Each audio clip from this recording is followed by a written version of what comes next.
barely had to do anything on offense. It was a defensive struggle. And in fact, the defense in the running game carried Brady.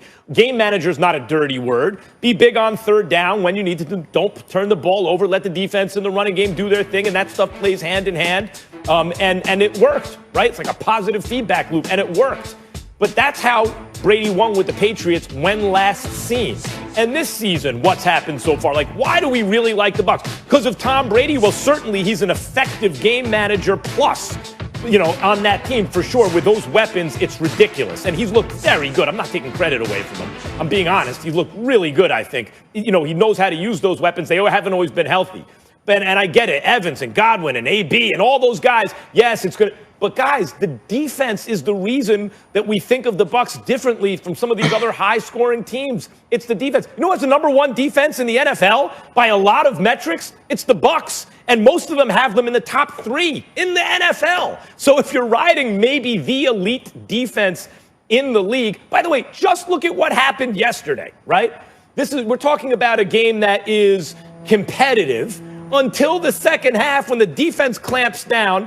And what the Panthers have total offense in the second half, like 5 yards, 20 yards, 50 yards, like not much. As soon as the defense clamped down, the game was over. Not taking credit away from Tom Brady, and they have a high-flying offense, but the defense is what separates the Bucs. And if they win a Super Bowl, it's going to be a huge reason why. Well, listen, here's the deal. The fact of the matter is we started thinking about this defense. We started thinking about this team differently from the moment Tom Brady arrived, because we didn't have to worry about a quarterback giving new meaning for 30 for 30 with Jameis Winston, who threw 30 interceptions to go along with his 33 touchdowns. Nor was it were we thinking about the fact that for the first time in NFL history, a quarterback deserved to be named Defensive Player of the Year, because that's what Jameis Winston looked like last year. We didn't have to worry about that with Tom Brady this year. Certainly the defense is definitely formidable, and that's a big story because last year they were ranked like 29th in the league defensively. Now they're ranked like 8th. They had the 30th ranked defense against the pass. Now it's like 10. They still have the number 1 ranked defense against the run. We get all of that about Tampa Bay, but it's about this offense. It's about Tom Brady. It's about Antonio Brown, who had about seven receptions for 69 yards yesterday.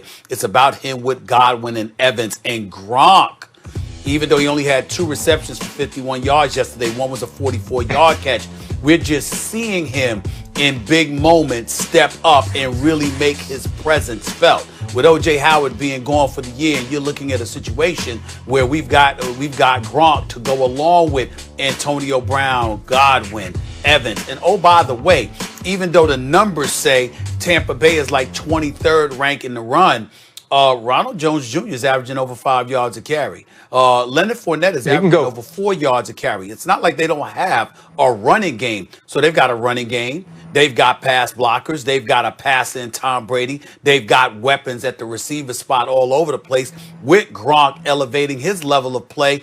Yes, we can give credit to the defense because it's vastly improved, and we understand that. But in the end, whether it's scoring points, moving the chains, or doing both, the key to Tampa's success is going to come down to Tom Brady and that offense and how formidable they can be. Hey, real quick, scaring the living hell out of the opponents. I'm sorry, RC, real quick. What does one play in 98 yards do to your yards per carry, do you think? I think it would help it. It would jack it up. But what was Ronald Jones doing before that? I don't know, but that was averaging over 4 yards a carry before that. Maybe, yeah, sure. I mean, the median. I wonder what the median yards per carry. The mean is high. Yeah, go ahead. Just talking about yesterday. I was talking about the season. Yeah, Ronald Jones has been good. Leonard Fournette has been great in pass protection, also on third down, catching the football. And obviously, we understand all the weapons they have outside. But it's about this defense. The Mondays that we get on this show, or the days after the games when we get on this show and we raved about the Tampa Bay Buccaneers, it was the days the defense played really good. Like when they played the Green Bay Packers and Tom passed for about 165.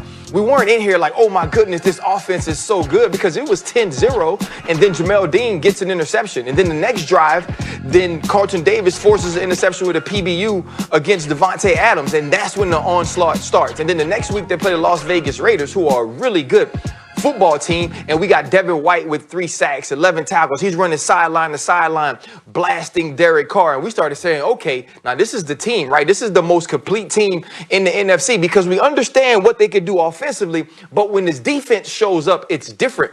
And then when the defense doesn't play as well, when the defense isn't balling, we don't really know. Even in the first half yesterday, Tom Brady was as good as we'd ever seen him all season, but the defense was getting carved up by Teddy a little bit. Teddy was efficient. Teddy had a high completion percentage. They continued to move the ball, and you were like, oh, it looks all right. Then JPP gets the interception. Then they start to get a couple of sacks. They knock Teddy Bridgewater out of the game. And then you start to think, now, this is the team we were expecting to win the NFC. The offense is going to do what they do. If they protect Tom Brady, they will move the football. What elevates this team to a different stratosphere, why it looked so bad when they played against the New Orleans Saints and New Orleans Saints play so great defensively, is because it's going to be the team that figures out championship defense that wins the NFC. So it's going to be about Devin White. It's going to be about Shaq Barrett. It's going to be about that secondary, that very young but talented secondary. Making plays, turning the football over, and giving Tom Brady extra possessions, because that's how a team will win the NFC. Well, let me tell you before I give it to Max, let me tell you where I disagree with you, Ryan. I disagree with you in terms of what we talked about when Tampa Bay had won these games. Obviously, we recognize the fact that defense wins championships. I just finished saying that a few segments ago. We understand that. But what I'm saying is when we talk about the Tampa Bay Buccaneers and you want to compartmentalize when we raved about them, well, let me remind you, when they dropped 38 on the Chargers, we raved about that offense. Right. When they dropped 38 on Green Bay, we raved about that offense. When they dropped 45 on the Raiders, we raved about that offense. What I'm saying, I'm not trying to say that we didn't mention the defense, because we know they vastly improved. But we raved about it, and then we spent a couple of weeks talking about Antonio Brown because of how formidable they were going to be offensively, even more so that they got been that for the injuries. I'm not saying defense don't matter, guys. I'm just saying that when we look at Tampa, the reason why we've got them as a championship on this level, when we're talking about them, it's because of what we're fantasizing about with that damn offense. Everything you just said, I'm not going to hold that against Brady, because he was working with injuries and he's in a new system and they have to figure it out. His style of play is very different from Arians' style of play. So I'm not, but were it not for that, I think what you would be bringing up is an indictment on Brady. In other words, there are all these weapons and all this stuff, and we're focusing on the offense, and they're a top third offense. They're a top 3 defense. If you look at a Super Bowl contender and say, top 3 defense, top third offense, what's going to win the Super Bowl for them? It's going to be the defense. 11th ranked offense, 4th defense. Can I tell you why your point? Let me hold on, Molly. Let me tell Max why his point doesn't matter. Because when I brought it up about the Rams being a top 2 defense, you didn't take that in the heart. You didn't give a damn about that when you were talking about Russell Wilson. But suddenly now that they top 3 defense in Tampa, we got to elevate them. But the Rams are the top 2 defense. We there are predicting what's going to be a bigger influence, Russell Wilson's offense or the Rams' defense. Right. That's very different. If Russell Wilson was on the Bucs, they might be undefeated right now. Just remember, Stephen A. has rabbit ears. He's always listening, and he will hold it against you.